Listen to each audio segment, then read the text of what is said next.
everyone. Thanks for joining us at Liminal for this yet another exciting episode of All About Blockchain, wherein we talk about everything under the dynamic world of Web3. I'm Akansha Sharma, Manager PR and Events at Liminal. Liminal is a wallet infrastructure platform for securing digital assets. Our customizable plug-and-play wallet architecture helps crypto-native companies improve their operational efficiency and ensure utmost cost optimization. Today, we have gathered here to talk about a very interesting topic with an equally exciting guest with us. But before we move on to the topic of discussion, I would like to take a small minute to thank our followers. Thank you for following us, and if you're new to our channel, please don't forget to like and subscribe. Now, without any further ado, deep dive into today's topic of discussion, that is adoption barriers for blockchain. Up until now, we have talked about a lot of topics about blockchain, but there are certain parameters that have always led to there are certain barriers that has led to the decrease in the adoption of blockchain. For this very episode, I would like to invite and add our guest today, that is Om Malviya Tezos. It's an open source blockchain that can execute peer to peer transactions and serve as a platform for deploying smart contracts. Hi, Om. How are you? Hi Akansha. I'm good. How are you? Doing well. Thank you so much. I would also now invite Lakshmi.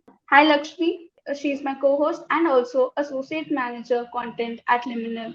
Hi, Lakshmi. Over to you. Hi, Akansha. Thank you so much for the brief introduction. And I again welcome Om. Thank you for being with us today here. And we are very excited to know your thoughts on today's topic. And yeah, so Cool. Let's deep dive.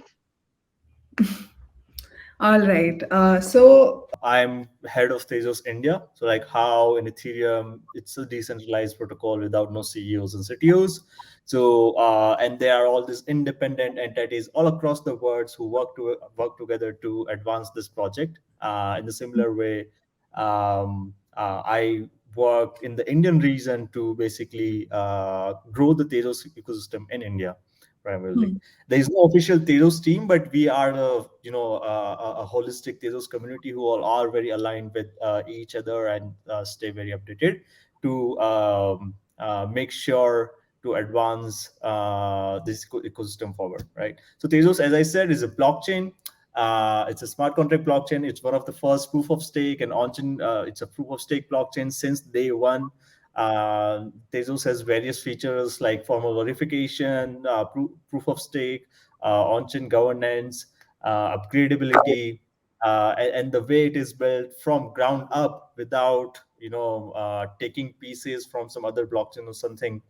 It basically is an idea that the idea behind Tezos is that it always stays on top of its game by adapting to whatever the latest innovation is out there, right? And that happens through on-chain governance. So Tezos, since its inception, has pioneered a lot of innovation, as I said, including proof of stake, on-chain governance. Now hmm, it's also pioneering a lot of innovation towards scalability, which entire Web3 industry is trying to move forward yeah. towards. And it has upgraded itself almost more than 10 times seamlessly without any forks till date. So yeah, that's what Tezos is in a nutshell. So, I mean, scalability issues has been actually one of the biggest problems that the blockchain industry itself has been facing from since its inception. So, with scalability, I mean, what exactly are your missions? What's the vision here with Yeah. Tezos? So for blockchains, if we think about it, there has been a journey for all of it. Like first there was Bitcoin, then there was no smart contracts, then there was Ethereum with smart contracts, and then suddenly there was just only one game, CryptoKitties, where everybody felt suddenly the need of scalability, that blockchain needs to be scalable. But even as of now, today, blocks are not full. So any blockchain right now doesn't need to be scalable, right? But you have to be future ready always, because what we are trying to move forward is have a billion or a million users, transacting everything on blockchains, right? So Mm-hmm. everybody is trying, all the entire industry is focusing towards this, but there are multiple approaches when it takes to scalability. Now, the reason they are the trilemma that a lot of people call it, it's a term, is scalability, security, and Yeah. decentralization. Yeah, everybody has these things on their tongue. But ev- in some blockchains they try to compromise decentralization. That is what we have seen a trend Mm, till now in order to mm, scale, right? So mm, till now, all the blockchains that exist that are scalable have tried to compromise either on security or either on decentralization, right? But what mm, is Tezos trying to do to how to keep all these three things intact in some way is that you want to keep your layer one really decentralized. You want to keep it very cheap to participate in the mm, layer one, and then mm. you take That's your actually scalable. I mean, keeping it cheap. I mean, the one adoption barrier with the blockchain itself has been that the transaction costs, of course. Yeah. So there are two aspects to it. One is the gas cost, that your transaction cost has to be really cheap, and second is in order to run the validator node. For example, if you want to start a Bitcoin miner, it's going to cost you, I don't know, your entire property. And if you want to become a Ethereum validator, it's going to cost again entire property, right? If you want to run something else, if you want to run a Solana validator or something else, some other blockchains are scalable, again, it's going Mm, to cost you a lot of money. If you want to start a Tezos node, basically you want to be a Tezos miner or validator, it's just going to cost you $300 or 25,000 rupees laptop. And what the idea behind that is, anybody should be able to join that network so that it can really become decentralized. But what we and everybody has this different approaches, where sometimes we have a cap on the validators. They're okay. mm, We are only going to have 100 miners. Nobody else can join us. Nobody else can be a part of it. And that basically is compromising with your security and decentralization, right? Now, they mm, just say layer one, completely decentralized, super mm, secure, right? mm, Let's take scalability to layer two. And how it works is using optimistic rollups, right? So, mm, so by combining optimistic rollups, this is what this is a new scalability framework that a lot of people like Arbitrum, Optimism are trying on. And there's mm, another thing called data availability. So if you combine both of them on layer two, you can mm, essentially increase your transaction throughput to 10 to 20 to a million transaction mm, per second as well, right? mm, And so that is possible. That's what Tejas is working towards. And then the biggest problem we have seen with this roll-up centric approach is mm. that all these roll-ups are not enshrined. These are all essentially multi-sig based, right? Yeah. So you cannot have $1 billion roll-up controlled by 3 to 5 signatures, for example, a public roll-up, right? And that's the issue with current rollups, and that's what again Tezos is trying to solve with the Enshrine rollup. So the scalability mission for Tezos is keeping it decentralized, first of all, keeping it secure, and keeping it super scalable, and also keeping it super cheap to do your transactions, right? Mm, That's how the mission looks like, and this is going to be realized, I guess, somewhere in mid 2023 or by the end of 2023 already. mm, And as Tezos can always upgrade every 3 months, because it is on-chain governance, so you don't have to really fork the blockchain. That sometimes we have mm. Ethereum proof of work, and sometimes we have Ethereum not proof of work or proof of stake. The blockchain can keep upgrading without any fork, so that keeps it easier and faster and more agile to keep updating all these features of the blockchain itself, right? Because as we were just discussing about how Tezos is actually revolutionizing the world of blockchain with coming up with more scalable solutions, talking about layer one, layer two. And this brings me to this question that as you guys have already mentioned it in your white paper that you guys are working towards increase the blockchain adoption. So Yes. while you're in the process of increasing the adoption, what do you think is one of the biggest hindrances, problems, or hurdles coming in your way when we are specifically looking towards blockchain Yeah. adoption? So when it comes to blockchain adoption, there are several things. I mean, like Tezos as a brand has worked with Manchester United, Ubisoft, Red Bull, etc. Right? And Mhm. there are millions and millions of fans of this brands who somehow want to be part of the fandom. So the Red Bull have their NFTs, McLaren have their NFTs. I'm Manchester United might do something. So now for these people who are just a normal Red Bull fan, what we have seen hard is to getting their mind wrapping around. Okay, how do I download this wallet, and do where do I store the seed phrase, and etc. Right. So I think the infrastructure side on onboarding, where there are two things. One is the wallet, and second is on ramp. Is the two Mhm. most crucial problems to solve as of now, right? Mhm. uh, because first of all, you have to have a wallet infrastructure in a way that it makes it easier for people to get onboarded, be it Mhm. MPC, be it multi-sig, be it custodial, be it non-custodial, be it social login. Mhm. It just have to be easy. That's all. That's the end game, right? Mhm. Mhm. And second is on ramp, which basically, okay, once you solve that problem, that okay, I'm suddenly I have a wallet, I signed it using my Gmail or whatever. Now, how do I get that? How do I spend my dollars to buy that NFT? Right? Mhm. That's what we call the on ramp problem, and that problem also has to be solved in the most seamless manner. Right. So Mhm. these are the two things I guess are very crucial for blockchain adoptions. And Mhm. yeah, other thing is lesser scams. So, okay, now that you've just mentioned lesser scams, let me ask you this question, because this year whole 2022 has been, I would say, a big roller coaster, Yeah. which has been a learning, of course, a learning curve for a lot of platforms moving towards self custody. And there have been security breaches, there have been collapses of a lot of platforms. So, what do you think in the blockchain world are the privacy and the security concerns? If in particular with blockchain world, if you can think of any security concerns. Yeah, yes, the security concerns, if we look at it, is a lot of the blockchain infrastructure. So we have seen a lot of things collapses, right?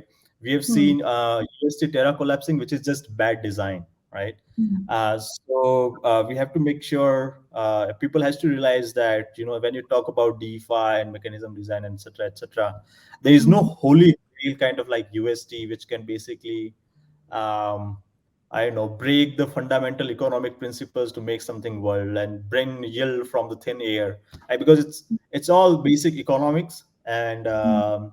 yield or whatever you say is always has to come from somewhere or someone's expense, right? Hmm. So I think I'm not sure if everybody has realized, but I think at least some people have realized that it's you cannot go beyond basic economic principles to build something DeFi, some magic DeFi, right? Hmm. So USD was a bad design. That's one of the that was not security concern, but a design concern. Hmm. Security concern, if we talk about, is a lot of bridge hacks. A lot of bridges have been hacked. So that Hmm. again, I would say operation security concern, where sometimes $500 million are handled by one single user, and it is supposed to be a multi-sig, right? That doesn't work, doesn't fly. And if anybody is able to hack you, then you are just basically gone. So the bridges hack is again a big concern, and Hmm. still is a lot of FTX, and all this centralized exchanges blowing up, right? So Hmm. I think uh, there are a lot of concerns in this space as of now, and one of the biggest is one of them is self custody, of course. Like, how do you basically try to have control over your funds without having to feel like you have to basically learn coding, right? Yeah, so that's also one of the cool things to have. But I'm pretty sure we are going somewhere nice, somewhere in the right direction towards all these collapses that we have seen. Hmm. Yeah, because as an industry, we've always kept moving forward in last 10 years, right? Even if it's been slow or fast, that's not an issue. Hmm. So, because we were having this conversation about self custody and not your keys and not your coins is actually on everyone's mouth or article or blog or website. Everyone's talking about not your keys and not your coins. So, how do you feel about this in general? It certainly is a roadblock when it comes to UX. Not, Hmm. I mean, it's good, not your keys, not your coins. But what we have seen in longer term is even if there is a 5% of probability of you getting hacked, a lot of people just go with it. That okay, I'm fine. Why would? What are the odds that it could happen to me, right? What are the odds? So that these kind of scenarios you get to see a lot in a lot of Discord channels, or whenever anything blows up, that oh, I had my coins there and something like that. um, so in terms of wallet, if you were to look at what makes sense is the new things that are coming up, new technologies. One of them is of course social recovery, which is using multisig, right? um, that solves both problems. That solves the UX problem. First of all, you don't really have to store your seed phrase or something, but and then it also solves the security problem, as we were talking about multisig, right? So it does solve that problem when it comes to custody for your own funds. And second is also MPC, that we are seeing a lot of trend. It basically, MPC solves majority of the UX problem, where again you don't have to store your seed phrase, and you have some shards of your keys and they all come together whenever you want to sign the transaction. So that's another part of self custody that gets solved using that. And I still think seed phrase based wallets are also good, but I personally also, for me as a power user, I have 100 different wallets, 100 different seed phrases, right? So it does get tough at some point, basically. So, I mean, that's the power of hardware wallets and the multi-chain support.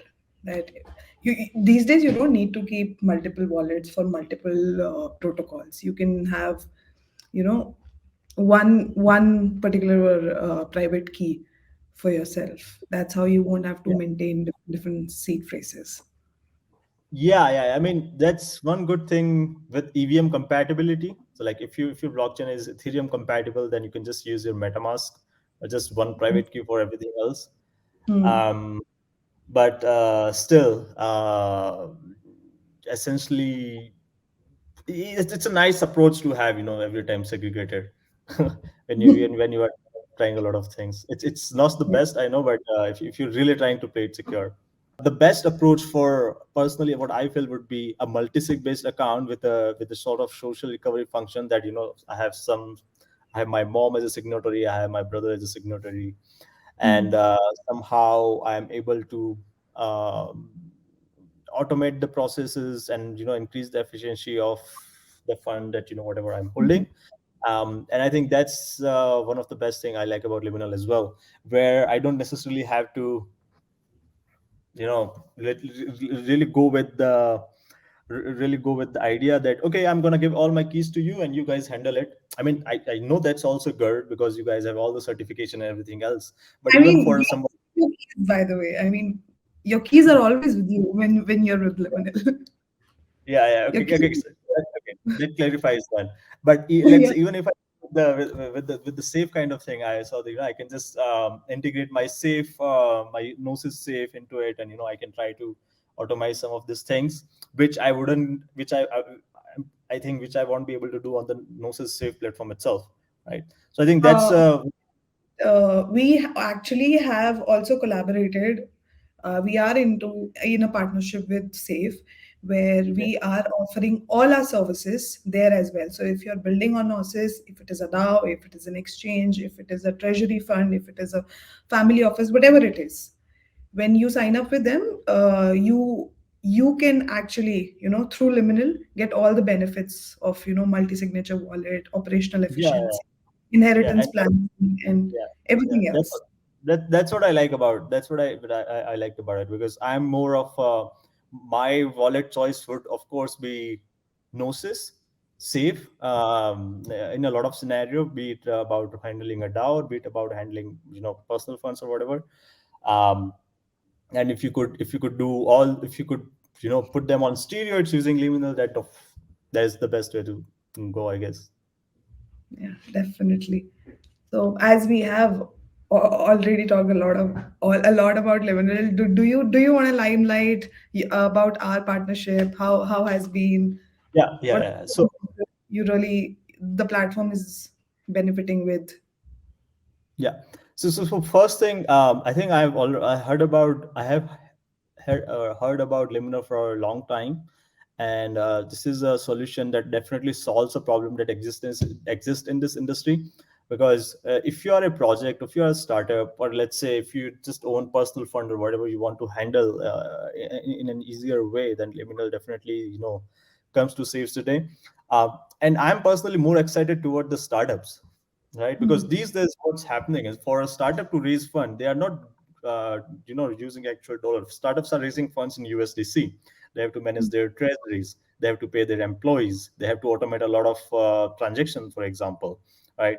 And suddenly if you feel like, oh, you know what, all the employees were supposed to pay or supposed to get paid on 1st of January, but I don't have gas balance, and the Hmm. transaction wouldn't go through. Now that's like a smart refill of these are also a lot of tiny things that I've seen Hmm. These in are Liminal basically that, the recurring payments that happen through our smart refill yeah, wallets. yeah. Yeah, yeah. So that's these are a lot of things that I've seen. I think that definitely makes sense and should be there, along with the entire infrastructure that Liminal provides based on your needs. Like sometimes Hmm. I had talks with the team. Like sometimes it makes sense to have more of a multi-sig based approach, so Liminal got that. Sometimes it makes sense to have an MPC based approach, MPC based wallet, so Liminal has got that. So it's and then the entire support function and making sure that you are able to do your business in the most frictionless manner. That's one of the most exciting thing, I guess. And overall, I think this a lot of time we have also been asked that, do you have any wallet infrastructure provider like Liminal? When we Hmm. go to a lot of be it medium scale companies or large scale startups, or just emerging startups. And I think this is going to definitely help all these people who have been looking for this kind of solution or Tejas for a long time. So self Hmm. custody for the win, multisig of course also for the win. And yeah, these are the more, so if these are the more two most advisable wallet handling things I guess. All right. So, okay, a lot of self custody talks. Let's move back to some Tezos talks now. Yeah. So, as you know, you guys give a very seamless platform for people to build on Tezos. And do you have any suggestions or any tips, or I would say any advices for developers who are building on Tezos? Yeah, for developers, I would advise them that try new things out. Right, there's a lot of good areas that you can innovate in Web3. Do not get disappointed by what you've seen in the news by FTX and all this stuff. Right, Hmm. there is a genuinely a lot of innovation that needs to happen in this industry. There are a lot of problems that need solving, so you should definitely keep yourself first of all out of noise, and keep your head straight and keep building and keep developing, and try to solve the problems that you think need solving. And on second of all, we definitely recommend you to solve these problems using Tezos, because Tezos is built from a mindset that it is going to be there even after 1,000 years by its upgradability nature, right? So this blockchain is never going away anywhere, and Hmm. whatever code you deploy, whatever NFT you own, it's always going to be there. And third thing is we have a lot of developer bounties, a lot of hackathons that keeps going on. We are constantly doing a lot of workshops in India, a lot of hackathons, bug bounties, etc. And we do have a lot of partners like Liminal, where we try to assist you in whatever, in all the areas where you need help from. If you need help in terms of, let's say, custody, we got Liminal. If you need terms of, let's say, your cloud credit, something like that, then we also got that. And the fourth thing is the most important thing for developers is the tooling. And I think Tezos is one of the most sophisticated and mature tooling in the Web3 ecosystem Hmm. among Ethereum. And you can utilize all this tooling to build one of the best products and solution that you require, right? So I think this is the time right now to, because there is not a lot of noise out there. Nobody's talking about prices and how much money everybody else is making. So you can Mm. basically keep your head straight. You can start building whatever comes to your mind. Try to validate that. Try to validate that idea. Try to build on that idea. And a lot of people like us, also Tezos India, are looking for genuine builders and genuine developers. So if you are one of them, we will go, you know, beyond our way to help you out. A lot of developers are going to be happy with listening to your words. I hope. I really wish them all the best. I mean, guys, Tezos is here for you. So, okay, I mean, we are actually almost at the end of our conversation about our in this webinar, and so on this note, like, because we the whole year has been a complete turmoil, Yeah. and we are almost at the end of this, and maybe we are hoping some good news is some good positive things happening. And what are your thoughts on it? I mean, what big trends are going to dominate in the coming months? What can we expect from the blockchain world or from the crypto world as a whole? Yeah. So I think for next couple of months or next year or 2 years, I think NFTs are definitely going to be most talked thing. They are going to, the NFT industry itself is going to move further and further. And Hmm. from NFT, right now, or in the bull market, the biggest chunk of the NFT market was your board apes and crypto punks, Yeah. PFPs. Uh, but I think the NFT art market is genuinely going to take a big share in next 5 years. Everything we are seeing with Object or Hiketnung or Foundation and all these platforms that coming every month, and they have a Hmm. lot of retention and a lot of user growth. The NFT art definitely is going to be a good trend. NFTs as a whole or the industry overall, be it Hmm. you could use them for fan engagement. Like FIFA is already doing NFTs, I guess, on Yeah. algorithms, right? So these are going to stay. Second is, Hmm. in terms of DeFi, I'm not too bullish, although DeFi makes a lot of sense. But actions we have seen, we have to see their consequences in next coming months, right? So Hmm. DeFi eventually is going to be there. Eventually, it's all going to make sense, but not in the short term. And that really upsets me because I really love the entire concept, and I'm a builder myself. So, but I hope something good comes out of it. Second thing is decentralized trading. So we've Hmm. seen a lot of centralized trading, like FTX. Even before the collapse of FTX, if you see the platform, decentralization perpetual trading platform that were coming up, they were getting a lot of volume. And after FTX, they are getting even more volumes now. So Hmm. decentralized tradings are going to get a lot of trend as well. And other than that, games, Web3 gaming, it's going to be one of the biggest dominating trend, because, and the idea behind that is it's super interesting. Blockchains collectively don't even have 2 million daily active users, Hmm. or uh, not even million daily active users. And a 17-year-old guy in his college builds a carom game which has more than a million daily active users. So we are that far behind, right? Yeah, that's the truth. Now, all the blockchains in the industry collectively are trying to go towards gaming, find a product market fit there, right? So we are seeing the early stages of that. And and there is a nice thesis because you own your own assets, you can marketplace, you can trade, cross marketplaces. So there are Hmm. use cases of putting Web3 in gaming. And the moment you find a couple of success stories, this trend is going to go more further and further beyond, right? So we are going to see Web3 gaming being a huge adoption adoption catalyst, you can say, or one of the biggest trend that we are going to see in next couple of months or years. Great, great. So we are actually on concluding on a very optimistic note. Yeah, That let's cheers to the future of self custody, blockchain based games, or more such things. So yeah.